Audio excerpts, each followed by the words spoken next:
মহাকাশে গাড়ির চাকা? না, এটা আসলে একটি রহস্যময় গ্যালাক্সি। দেখতে হুবহু গাড়ির চাকার মতোই। এর নাম কার্টহুইল গ্যালাক্সি। আমাদের থেকে 50 কোটি আলোকবর্ষ দূরে ভাস্কর তারামণ্ডলে অবস্থিত। 1941 সালে বিজ্ঞানী ফ্রিটজ জুইকি প্রথম একে খুঁজে পান। কিন্তু এই চাকার আকারটা এলো কিভাবে? 30 থেকে 40 কোটি বছর আগে একটা ছোট গ্যালাক্সি সোজা এসে এই বিশাল সর্পিল গ্যালাক্সির মাঝখানে ধাক্কা খায়। সেই ধাক্কার ঢেউ গ্যাস আর ধুলোকে বাইরের দিকে ছিটকে দেয়, আর জন্ম হয় এই নীল বলয়ের। এর 3টা অংশ খেয়াল করুন।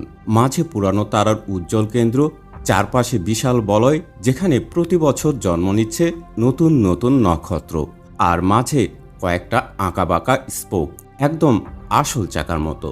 জেমস ওয়েব আর হাবল দেখেছে এখানে আছে গরম ধুলো আর রহস্যময় কৃষ্ণগহ্বর। তবে এই রূপটা চিরস্থায়ী না। কয়েকশো মিলিয়ন বছরে বলয়টা ভেঙে আবার স্বাভাবিক সর্পিল হয়ে যাবে। মহাবিশ্ব আসলে একটা চলমান দুর্ঘটনা, আর সেই দুর্ঘটনা থেকেই জন্ম নেয় এরকম অবিশ্বাস্য সৌন্দর্য। কার্টহুইল গ্যালাক্সি দেখে আপনার প্রথম অনুভূতি কী ছিল? কমেন্টে লিখে জানাতে পারেন।